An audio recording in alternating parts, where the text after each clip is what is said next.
Hello family, ಎಲ್ಲರೂ ಹೇಗಿದ್ದೀರಾ? ಚೆನ್ನಾಗಿದ್ದೀರಾ ಅಂತ ಅಂದ್ಕೊಳ್ತಿದ್ದೀನಿ. ಇವತ್ತು ನಾನು ಉಂಡೆ ಮಾಡೋಕ್ಕೆ ರೆಡಿ ಮಾಡ್ಕೊತಾ ಇದ್ದೆ. ನೋಡಿ, ಪಾಕ ತೆಗಿಯೋಕ್ಕೆ ಬೆಲ್ಲ ಕರಗಿಸಿದ್ರೆ ಇಷ್ಟೊಂದು ಹೊಲ್ಸು ಬಂದುಬಿಟ್ಟಿತ್ತು ಬೆಲ್ಲದಲ್ಲಿ. ನೋಡಿ, ಒಂದು ಪಾಕ ಬಂದಿತ್ತಾ ಅಂತ ನೋಡ್ತಿದ್ದೆ, ಇನ್ನೂ ಬಂದಿದ್ದಿಲ್ಲ. ಮತ್ತು ಸ್ವಲ್ಪ ಬಿಟ್ಟು ನೋಡಿದೆ, ಹಿಂಗೆ ಒಂದೆಳೆ ಪಾಕ ಬಂದಮೇಲೆ ಉಂಡೆ ಕಟ್ಟೋಕ್ಕೆ ರೆಡಿ ಆದ್ವಿ. ನಾನು ನಮ್ಮ ಮನೆಯವರಿಬ್ಬರು ಸೇರಿ ಉಂಡೆ ಮಾಡೋಣ ಅಂತ ಕೂತ್ಕೊಂಡಿದ್ವಿ. ನಾವು ಮೊದಲಿಗೆ ದೇವ್ರಿಗೆ ಅಂತಂದು ತಂಬಿಟ್ಟಿನ ಉಂಡೆ ಮಾಡಿಕೊಂಡು ತಂಬಿಟ್ಟಿನ ಉಂಡೆ ಕಟ್ಕೊಂಡು ತಗೊಂಡು, ಆಮೇಲೆ ಶೇಂಗಾ ಉಂಡೆ, ಎಳ್ಳುಂಡೆ, ಆಮೇಲೆ ಬೇಸನ್ ಉಂಡೆ, ಹಾಗೆ ಶೇಂಗಾ ಉಂಡೆ, ಆಮೇಲೆ ಮಂಡಕ್ಕಿ ಉಂಡೆ. ನಮ್ಮ ಮಕ್ಕಳಿಗೆಲ್ಲ ಮಂಡಕ್ಕಿ ಉಂಡೆ ಇಷ್ಟ ಅಂತಂದು ಮಂಡಕ್ಕಿ ಉಂಡೆ ಮತ್ತು ಬೂಂದಿ ಕಾಳು ಉಂಡೆ ಮಾಡಿಕೊಂಡು ಎಲ್ಲನೂ ಬೇಗ ಬೇಗ ಕಟ್ಕೊಂಡು ಮುಗಿಸ್ಕೊಳ್ಳೋಣ ಅಂತಂದು ಉಂಡೆ ಮಾಡ್ಕೊತಿದ್ವಿ. ಹಾಗೆ ನಾಳೆನೇ ಪಂಚಮಿ ಹಬ್ಬ ಇರೋದ್ರಿಂದ ಎಷ್ಟು ಸಾಧ್ಯನೋ ಅಷ್ಟು ಮುಗಿಸೇ ಬಿಡೋಣ ಅಂತ ಉಂಡೆ ಮಾಡ್ಕೊಳ್ತಾ ರೆಡಿ ಮಾಡ್ತಿದ್ವಿ. ನಮ್ಮ ಮನೆಯವರು ಹೆಲ್ಪ್ ಮಾಡ್ತಿದ್ರು. ಶೇಂಗಾ ಉಂಡೆ ಮಾಡ್ತಿದ್ದೆ. ಇವಾಗ ಶೇಂಗಾ, ಕೊಬ್ಬರಿ, ಶುಂಠಿ ಪುಡಿ, ಅಂದರೆ ಏಲಕ್ಕಿ ಶುಂಠಿ ಪುಡಿ ಮಾಡಿ ಇಟ್ಕೊಂಡಿದ್ದೆ ಒಂದು ಬಾಕ್ಸಲ್ಲಿ. ಅದು ಏಲಕ್ಕಿ ಶುಂಠಿ ಪುಡಿ, ಕೊಬ್ಬರಿ ಹಾಕಿ ಒಂದು ಫ್ಲೇವರ್ ಚೆನ್ನಾಗಿರುತ್ತೆ ಅಂತಂದು ಒಂದೆಳೆ ಪಾಕ ಬಂದರೆ ಸಾಕು. ತೀರಾ ದಪ್ಪ ಪಾಕ ಹಿಡಿದ್ಬಿಟ್ರೆ ಉಂಡೆ ಭಾಳ ಗಟ್ಟಿ ಆಗ್ಬಿಡುತ್ತೆ. ಒಂದೆಳೆ ಪಾಕ ಬಂದರೆ ಸಾಕು, ಉಂಡೆ ಚೆನ್ನಾಗಿ ಬರುತ್ತೆ. ಉಂಡೆ ಕಟ್ಕೊಳ್ತಾ ಇದ್ವಿ. ಇದು ಶೇಂಗಾ ಉಂಡೆ ಮಾಡ್ತಿರೋದು. ಸ್ವಲ್ಪ ಪಾಕ ಜಾಸ್ತಿ ಆದರೆ ಕಡಲೆ ಹಿಟ್ಟು ಹಾಕ್ಕೊಂಡು ಉಂಡೆ ಮಾಡ್ಕೋಬೇಕು. ಪಾಕ ಕಮ್ಮಿ ಆದರೆ ಸ್ವಲ್ಪ ಪಾಕ ಹಾಕ್ಕೋಬೇಕು. ಈ ಥರ ಚೆನ್ನಾಗಿ ಉಂಡೆ ಬರ್ತವೆ.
ಫೈನಲ್ಲಾಗಿ ಎಲ್ಲ ಉಂಡೆಗಳನ್ನ ಕಟ್ಟಿದ್ವಿ. ನೋಡಿ, ಇಲ್ಲಿ ಒಂದೊಂದಾಗಿ ತೋರಿಸ್ತೀನಿ. ಶೇಂಗಾ ಉಂಡೆ, ಎಳ್ಳುಂಡೆ, ಮತ್ತು ಇದು ಕಡಲೆ ಉಂಡೆ, ಆಮೇಲೆ ದೇವ್ರಿಗೆ ಅಂತ ಮಾಡಿದ್ದು ಉಂಡೆ, ಮಂಡಕ್ಕಿ ಉಂಡೆ ಮತ್ತು ಬೂಂದಿ ಕಾಳು ಉಂಡೆ ಮಾಡ್ಕೊಂಡಿದ್ವಿ.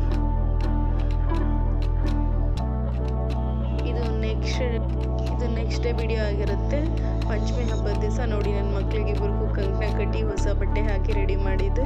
ದೇವರಿಗೆ ಪೂಜೆ ಆಗಿತ್ತು, ನಮಸ್ಕಾರ ಮಾಡಿ ಬರ್ರಿ ಅಂತ ಕಳ್ಕೊಂಡು ಹಾಲು ಎರಿಯತ್ತಲ್ಲ, ನಾಗಪ್ಪಗೆ ಹಾಲು ಎರಿ ಬರ್ರಿ ಅಂತ ನನ್ನ ಮಕ್ಳಿಗೆ ಹಾಲು ಎರಿಯೋದು ತೋರಿಸ್ತಾ ಇದ್ದೆ. ನನ್ನ ಮಕ್ಕಳಿಬ್ಬರು ತಲೆ ಹಿಡಿಸ್ತಿದ್ರು, ನಾನು ಅಂದು. ನನ್ನ ಮಗಳು ಅಲ್ಲಿ ಎಡೆಗೆ ಕೈ ಹಾಕ್ತಿದ್ಲು. ಫಸ್ಟಿಗೆ ಹಾಲು ಎರಿ ಅಂತ ಹಾಲು ಎರಿಸ್ತಾ ಇದ್ದೆ. ನಮ್ಮ ಕಡೆ ಎಲ್ಲ ಅಜ್ಜಿನ ಪಾಲು, ಅಮ್ಮನ ಪಾಲು ಅಂತೆಲ್ಲ ಹೇಳಿ ಹಾಲು ಹಾಕ್ತೇವೆ. ಹಾಲು ಹಾಕಿದ್ರು ಇಬ್ಬರು ಸೇರಿ, ಅಣ್ಣ ತಂಗಿ ಸೇರಿ. ಆಮೇಲೆ ನಮ್ಮ ಮನೆಯವರು ಬಂದು ಅವರು ಹಾಲು ಹಾಕಿದ್ರು ದೇವರಿಗೆ ಹಾಲು ಹಾಕಿ ನಮಸ್ಕಾರ ಮಾಡ್ತಿದ್ರು ಅವರು. ಇವತ್ತಿದು ನಿನ್ನೆ ಮತ್ತು ಇವತ್ತಿನ ವಿಡಿಯೋ ಆಗಿರುತ್ತೆ. ಹೀಗೆ ವಿಡಿಯೋ ನೋಡಿ ಸಪೋರ್ಟ್ ಮಾಡಿ, ಲೈಕ್ ಮಾಡಿ, ಸಬ್ಸ್ಕ್ರೈಬ್ ಮಾಡಿ.